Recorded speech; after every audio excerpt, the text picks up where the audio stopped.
Years ago, long before I moved away and started a completely different chapter of my life, I worked the overnight shift as a custodian at a high school in a small, quiet town. It was the only public high school within nearly an hour and a half of the surrounding area, which meant almost everyone in town had some connection to that building. But during the hours I worked, the school felt like an entirely different place. During the day, it was filled with hundreds of students, teachers, and noise. At night, it became a massive, empty structure where every sound seemed to travel forever. I got the job after spending a couple of years working overnight shifts at a grocery store. Surprisingly, I actually loved working nights. There was something peaceful about being awake while everyone else was asleep. There was no constant pressure, no crowded environment, and no endless conversations with people. The school job was almost exactly the same. My shift started at 8:00 p.m., long after the final students had left and the building was officially closed. I would work until 4:00 the morning. Most nights I wouldn't see another person the entire time. Occasionally I might pass another custodian who was leaving when I arrived, but for the most part the entire school belonged to me for those 8 hours. The work itself was simple. Every night followed almost the exact same routine. I would clean the floors, straighten classrooms, empty trash cans, put things back where they belonged, and make sure everything looked normal before teachers and students arrived the next morning. There were no security responsibilities. I wasn't supposed to patrol the building or monitor anything suspicious. The school didn't even have a traditional security guard. Every entrance had automatic locking systems that required a key card, and once a door closed behind you, it immediately locked. In theory, the building was completely secure. At least that's what I thought. That particular night started exactly like every other night. I walked in carrying a cup of coffee, headed down to the basement janitor's room and grabbed all the supplies I needed. Then I picked up the large floor broom and started working my way through the long hallways. I should mention that the first few nights working there were unsettling. Not because anything happened, but because of the atmosphere. The school was designed to be full of life, but at night, it felt abandoned. Most of the lights were turned off to save energy, leaving only dim emergency lighting glowing throughout the halls. Long corridors stretched into darkness, and classroom windows reflected nothing but empty rooms. I could turn on the lights whenever I wanted, but eventually I stopped bothering. It was easier to leave them off rather than constantly walking around flipping switches. After finishing the main hallways, I moved on to resetting classrooms. That meant checking desks, making sure chairs were in place, picking up leftover trash, and fixing anything that looked out of order. It was boring work, but there was something strangely unsettling about walking into dozens of empty classrooms one after another, knowing nobody else was supposed to be there. I was probably 3 or 4 classrooms down one hallway when I suddenly heard something, a loud, metallic impact, a sharp, heavy thud that echoed through the entire building. It sounded like one of the large metal entrance doors slamming shut somewhere on the other side of the school. Immediately, I stopped what I was doing. I stepped out of the classroom and looked down the hallway. Nothing. No footsteps. No voices. No movement. Just silence. I walked toward the other side of the building, checking every hallway along the way. I even walked up to the exterior doors and looked outside, but there was nothing unusual. The strange thing was I couldn't even figure out if the sound actually came from a door. The automatic locks were supposed to prevent anyone from entering without a key card. If someone had forced their way inside, surely an alarm would have gone off. And if it was another staff member, they would have turned on lights, made noise, or at least let someone know they were there. So I convinced myself it was nothing. I went back to work. But after that moment, something felt different. While cleaning the next classroom, I kept getting this strange feeling that I wasn't alone. Every few minutes, I found myself looking toward the small glass window built into the classroom door, almost like I was expecting to see someone standing outside watching me. Every time I looked, nothing was there. Eventually, I finished the classroom and decided to take my first break. I figured maybe I was just tired. Maybe the darkness, the empty school, and my imagination were getting to me. I walked into the staff break room, sat down in a chair, leaned back, and closed my eyes. I don't know exactly how long I sat there. Maybe 5 minutes. Maybe 10. I don't think it was any longer. Then suddenly, a loud thump came from right beside me. My eyes opened instantly. I turned toward the door, and for a split second, I saw someone, a figure moving away from the small window in the door. I swear I saw the outline of a face. It was there for only a moment before disappearing from view. I jumped out of the chair so quickly that I almost knocked it over. My heart was racing. I stood frozen, staring at the door, trying to process what had just happened. The worst part was that I had just been resting. I was in that strange state where your mind is relaxed and not fully alert. I couldn't tell if I had actually seen someone or if my tired brain had created something that wasn't there. I listened carefully. Nothing. No footsteps. No door opening. No movement. For a moment I started questioning myself. Maybe I imagined it. Maybe I was half asleep. Maybe my mind was playing tricks on me. I took a deep breath, forced myself to calm down, and walked over to the door.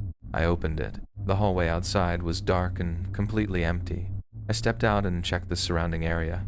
Again, nobody. At that point, I honestly didn't know what else to do. I couldn't exactly call someone and say I thought I saw a person in an empty school, but couldn't prove anyone was there. So I did the only thing I could. I went back to work. Looking back now, the strangest part is how hard I tried to convince myself that nothing happened. I remember what I saw. I remember the feeling, but while I was still inside that school, I somehow convinced myself it wasn't real. Like my brain refused to accept that someone could actually be there.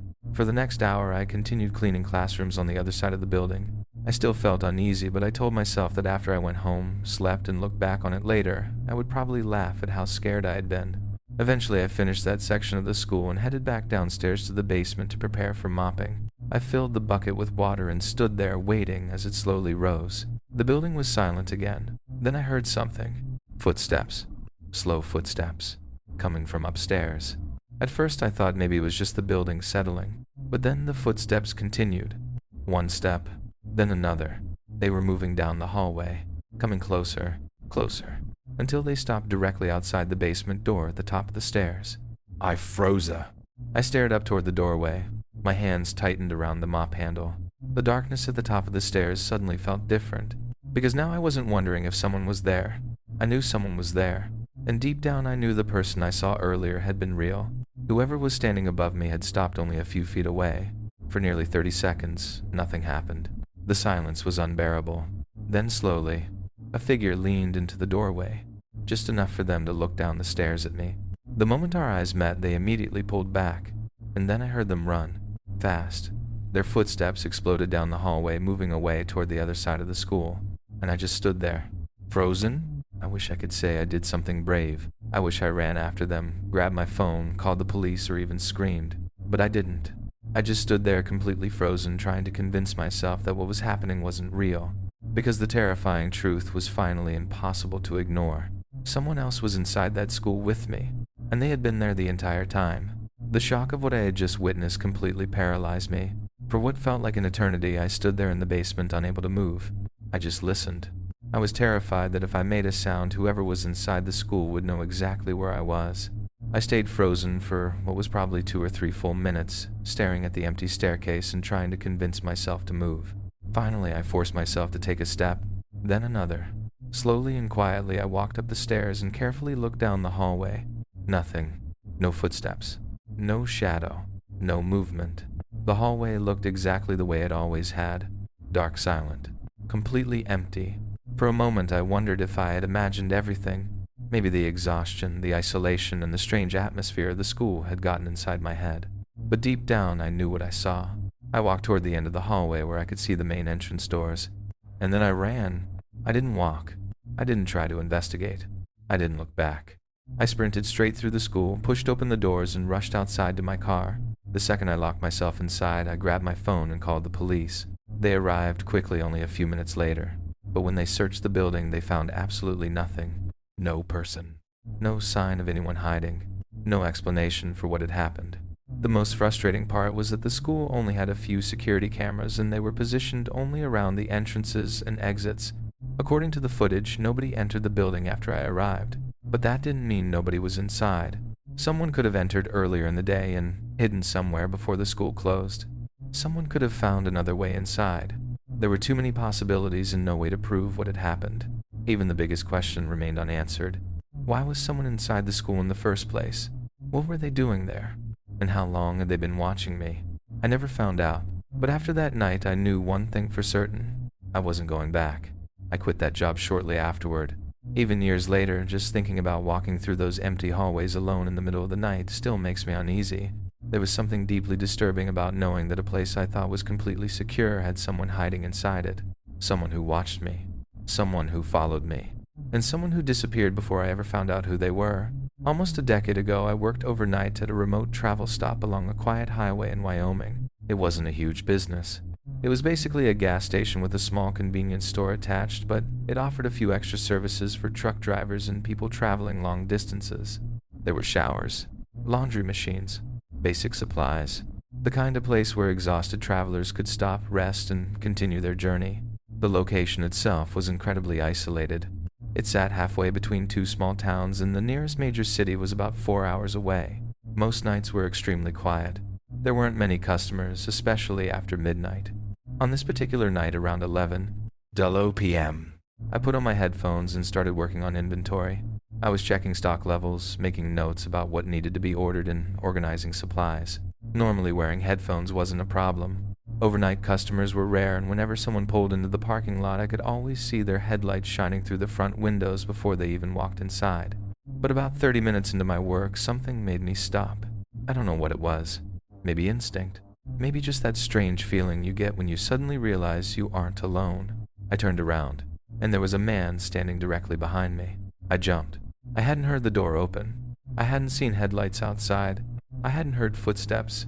Somehow he had walked inside and ended up only a few feet away from me without me noticing. I quickly removed my headphones. The man didn't react. He just stood there. His expression was completely blank. No smile. No emotion. Just a cold, empty stare. Then he calmly asked if he could get one of the shower rooms. I told him sure. He paid in cash, took the key, and walked toward the back of the building where the showers were located. After he disappeared down the hallway, I looked outside through the front windows. At first glance, I didn't see any vehicles. No truck. No car. Nothing. But I knew he had to have arrived somehow, so I didn't think much of it. The thing that bothered me wasn't how he got there. It was how he had appeared behind me. When I turned around, he wasn't walking in. He wasn't approaching. He was just standing there, watching me. I couldn't stop wondering, how long had he been standing there? A few seconds. A few minutes. Long enough to know what I was doing. Maybe it was just bad timing. Maybe I happened to turn around at the exact moment he stopped moving. But something about it felt wrong. I continued working, but I took my headphones off. About 15 minutes passed. I could still hear the shower running somewhere in the back of the building. I was almost finished with inventory, so I returned to the front desk and waited. Another 15 minutes went by. That was when I decided to check on him. The showers were supposed to be limited to around 20 minutes. Usually nobody stayed in there longer than necessary because they were just basic travel stop showers. Nothing fancy. I walked toward the back hallway, and almost immediately I noticed something strange. The shower door was open. I stopped. I didn't want to accidentally walk in on someone, so instead I stayed outside and called out, "Sir." No response. I waited a moment. Then I called again. "Sir, everything okay in there?" Still nothing. And that was when I realized something was very wrong. I can rewrite this section in a darker, more cinematic horror style, with stronger tension and storytelling. However, the full rewrite will be very long and exceed the message limit. I will split it into parts and continue until the entire passage is rewritten. The moment he didn't answer, a strange feeling settled over me. Not fear exactly, but something deeper. A warning instinct that told me something about this situation was wrong. I slowly stepped closer, careful not to startle him. The shower was still running. The sound of water hitting the floor echoed through the small room, filling the silence with this constant, unnatural rhythm. But the man wasn't showering. He wasn't even near the water. He was standing completely dressed in the middle of the room, still, silent, just staring straight ahead at the mirror. For almost 30 minutes he had apparently been standing there doing nothing except looking at himself. I stopped a few feet away. "Sir, is everything okay?" For a few seconds, nothing happened. Then his eyes moved. Not his head, just his eyes. They slowly shifted toward me through the reflection in the mirror. That was the moment I realized something was seriously wrong. There was no confusion on his face, no embarrassment, no explanation. Just that empty, emotionless stare. Without saying a single word, he turned around, walked past me, and left the shower area. He didn't rush. He didn't apologize. He didn't even look back. He simply walked out of the building like nothing strange had happened. I stood there for a moment, completely confused. Then I immediately went inside the shower room and shut off the water. I looked around carefully, trying to figure out what he had been doing in there for so long. But nothing made sense. Nothing was disturbed. Nothing had been moved. The room looked exactly the same as when I had cleaned it earlier that night. It was almost worse that way, because if he had been searching for something, hiding something, or damaging something, at least there would have been an explanation. But there was nothing. It was like he had spent half an hour inside that room for absolutely no reason. I went back toward the front counter expecting to see him somewhere outside, but he was already gone. No footsteps, no vehicle pulling away, no headlights disappearing into the darkness. Nothing. The man had simply vanished, and that feeling followed me for the rest of the night. Something about him felt wrong. Not just strange, wrong. Like my brain was picking up on something my eyes couldn't fully understand. Thankfully, the rest of my shift passed quietly. A few truckers stopped for fuel. A couple of people came inside for snacks. Nothing unusual happened, but I couldn't stop thinking about that man standing behind me, silently staring. The following night, I came back to work, and somehow it was even quieter than before. The highway outside was almost completely empty, the kind of silence you only experience in places far away from everything. Around 2:00 the morning boredom finally got the better of me. I grabbed a few cleaning rags and decided to wipe down the gas pumps outside. Normally, I never bothered doing this during my shift. The daytime employees usually handled it before leaving, and there wasn't really any reason for me to do it. But that night I just needed something to pass the time. Outside, the darkness felt endless. The gas station sat in the middle of nowhere, surrounded by flat land stretching in every direction. There were no buildings nearby, no houses, no streetlights. Beyond the small circle of light around the station was nothing but a wall of darkness. I cleaned a few pumps, slowly taking my time. For about 5 minutes, everything was completely normal. Then I moved toward the final pump and casually glanced back at the store. And somehow in that brief second I saw him, standing inside, far back behind the shelves. The same man from the night before. My entire body froze. I couldn't explain how I noticed him from that distance. The store was dimly lit. He was standing deep in the shadows. But I knew immediately it was him. And the worst part, there was still no vehicle, no truck, no headlights, no sound of anyone arriving. He had appeared inside the store without me seeing him enter. I dropped the rag in my hand and slowly walked back toward the building. Every step felt heavier than the last. I opened the door and looked around. The man was standing at the end of the store, facing the open shower room. He wasn't looking around. He wasn't shopping. He wasn't doing anything normal. He was just standing there, watching. I walked closer. "Hey, where did you come from?" No response. "What are you doing?" Still nothing. Then I stepped beside him and finally saw his face. He was smiling. Not a friendly smile. Not a nervous smile. A strange, unsettling smile. The kind of smile someone has when they know something you don't. A chill went through me. I followed his gaze toward the shower room, and then I saw it. Something was burning on the floor. Flames were already spreading. Not a small accident. Not a forgotten cigarette. This was deliberate. The fire was growing, and it looked like it was only seconds away from catching everything around it. My instincts took over. I ran inside. I grabbed the nearest towel and threw it over the flames, trying to smother them before they spread. I didn't think about the man. I didn't think about why he was there. I only thought about stopping the fire. But then, the door slammed shut behind me. The sound echoed through the small room, and instantly every hair on my body stood up, because I knew I wasn't alone in there. For the first time in my life, I felt real, overwhelming fear. The kind where your mind immediately jumps to the worst possible outcome. I thought I had just locked myself into a room with someone who wanted me dead. I spun around and grabbed the door handle. It wouldn't move. Someone was holding it from the other side. My heart was pounding so hard I could barely think. But then I remembered something. The door only locked from the inside. He couldn't keep me trapped forever. I pushed harder. And after only a few terrifying seconds, the pressure disappeared. The door flew open. The man was gone. He hadn't attacked me. He hadn't fought me. He had simply released the door and ran. I rushed outside after him, and that was when I saw him, running away from the building, straight into the empty wilderness. Within seconds, the darkness swallowed him completely, like he had never been there at all. The path leading down to the lake was not a simple straight walkway. It twisted and curved through the property like a maze with thick bushes and overgrown landscaping covering both sides. The kind of path where you could only see a few feet ahead before the next turn disappeared around the corner. At best, I could see maybe 10 or 15 feet in front of me. Beyond that, the trail vanished, and the lake itself, completely hidden. That meant whoever was standing out there could have disappeared around one of those bends before I ever got close enough to see them. Still, I kept walking. I told myself there was probably a simple explanation. Maybe he was just someone who had gotten lost. Maybe he left before I reached him. Maybe I was making the situation more suspicious than it really was. But when I finally reached the exact spot where I had seen the figure standing, there was nobody there. The path was empty. The lake was empty. I looked across the water, scanning the shoreline. Nothing. I checked both directions along the trail. Still nothing. And that was when the situation started feeling genuinely strange. Because the path around the lake formed a complete loop, the only entrance was through the central courtyard area between the office buildings, which was exactly where I had come from. And that same entrance was also the only exit. The man couldn't have simply walked away without passing me unless he had somehow moved extremely quickly, or unless he forced his way through the thick bushes surrounding the trail. And if he had done that, why? Why would someone hide themselves by pushing through dense bushes instead of simply walking back out the way they came? That didn't make sense. I briefly considered walking the entire loop around the lake.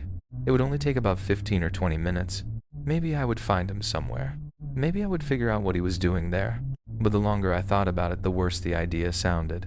I was alone. It was after midnight. The entire property was closed, and I had no idea who this person was or why he was there.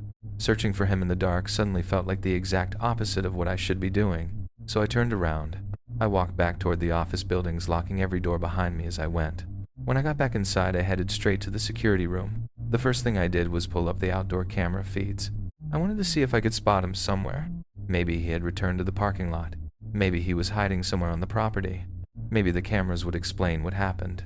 But almost immediately I noticed a problem. The cameras didn't cover much of the lake area. The exact place where I had seen him was mostly outside their view. I couldn't see him anywhere. Nothing. No movement. No sign of anyone. I sat there staring at the monitors, half watching the camera feeds and half scrolling through my phone, trying to convince myself that maybe I had overreacted. Maybe it was nothing. Maybe I had just seen someone taking a shortcut. Maybe I was letting my imagination get the better of me. Then, about 10 minutes later, something moved in the corner of my eye. At first I thought it was just a reflection from one of the monitors, but when I looked up, my stomach dropped. There was a man standing at the entrance door. Not the main entrance to the building, the entrance door to the floor I was currently on. He was already inside. Somehow, I stared at the monitor, trying to process what I was seeing. The security system had not alerted me. No doors had opened. No alarms had triggered. Nothing. He had somehow gotten into the building without me knowing, and now he was standing just down the hallway from me, completely still, not walking, not looking around, just frozen in place. My heart immediately started pounding. I sat there, staring at the screen, almost afraid to move, because now I knew for certain this wasn't just some random person outside. This man had followed a path into the building, into the office, and somehow he had gotten close enough that he was only a hallway away from me. 20 seconds passed, then 30, and he still didn't move.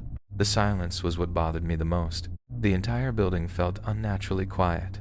No footsteps, no voices, no sounds of movement. Just me sitting in that security room watching a stranger stand motionless on the camera feed. Finally, I forced myself to stand up. Slowly, I walked toward the hallway and looked out. The door where I knew he was standing was just beyond the corner. I couldn't see him directly, but I knew he was there. I could feel it. The tension was overwhelming. I stepped back into the security room and immediately armed the system so that any further activity would automatically notify the police, but I deliberately did not activate the main alarm. If I triggered that, the entire building would start flashing and screaming, and I had a feeling that would only give him a warning. Either he would panic and run before anyone arrived, or worse, he would realize exactly where I was. Part deux. Or worse, the alarms could force him to do something unpredictable, and at that moment I really didn't want to find out what he was capable of doing when he felt trapped. As far as I knew, he was still just standing outside that door, still, waiting. So I kept my eyes locked on the monitor. I watched him for what felt like an eternity while waiting for the police to arrive. 4 minutes. That's all it took. 4 minutes of staring at a stranger who had somehow entered a locked office building in the middle of the night. For almost the entire time, he didn't move. Then, during the final minute, everything changed. I suddenly heard the sound of a door opening somewhere down the hallway. My entire body tensed. A few seconds later, I saw movement on the camera. The man stepped through the doorway. He was inside. But the camera angle changed. The hallway outside the security room wasn't covered properly, meaning I could no longer see where he went. And the worst part? I heard nothing. No footsteps. No movement. No doors opening. Nothing. He had disappeared from the camera feed and vanished into the silence of the building. I sat there completely frozen, listening for any sign that he was coming closer. Then finally, the outdoor cameras showed headlights. 2 police cars had arrived. Relief hit me immediately. Multiple officers entered the building and began searching. For a moment, I considered running out of the security room and going straight toward them. Every instinct in my body wanted me away from that hallway. But I stopped myself. If this person was still somewhere nearby, the safest thing I could do was stay hidden and let the officers find him. I contacted emergency services again and explained exactly where I was. 3rd floor, halfway down the hallway, inside the security room. Then I waited. A few minutes passed. The building remained completely silent. And then I heard it. Voices, movement, footsteps outside my door. The officers had found him, and what they told me afterwards still gives me chills. The man had been standing directly outside my door, not somewhere nearby, not down the hallway, right outside. He had waited there until the very last moment. He was apparently willing to stand there completely still, knowing that at any second I could have opened that door and come face to face with him. And the most disturbing part was this. Nobody knows what he actually intended to do. Maybe he was confused. Maybe he was mentally unstable. Maybe he was looking for somewhere to hide. But when the officers searched him, they found a metal hammer. And knowing that detail makes the entire situation feel much darker, because I keep thinking about what would have happened if I had opened that door. If I had walked into that hallway a few seconds earlier, if I had confronted him alone. The man turned out to be around 40 years old. Beyond that, there was very little information about him. Authorities couldn't determine much about his background. He may have been homeless. He may have been avoiding something. Or he may have simply been a person experiencing some kind of severe mental crisis. The truth is, nobody really knew. After reviewing the security footage, investigators discovered how he got inside. He had slipped into the building right after I left to check the lake. He used the exact door I had unlocked when I went outside. After that, he simply wandered through the building until I returned. Then, he hid. They reviewed hours of footage, looking for clues. A reason, a motive, anything that could explain why he was there. But they found nothing. No clear plan, no explanation. Just a man entering a closed office building in the middle of the night, hiding from me, and eventually ending up directly outside my security room. The most likely explanation is that he was simply someone going through a serious mental episode. Someone who probably didn't have a clear motive. But even knowing that doesn't make the memory any less disturbing, because the part that still haunts me isn't just that he got inside. It's knowing how close he was, knowing he was standing only a few feet away from me, knowing that one small decision, one wrong movement, or one moment of curiosity could have put me face to face with him. And I still think about what might have happened if I had opened that door.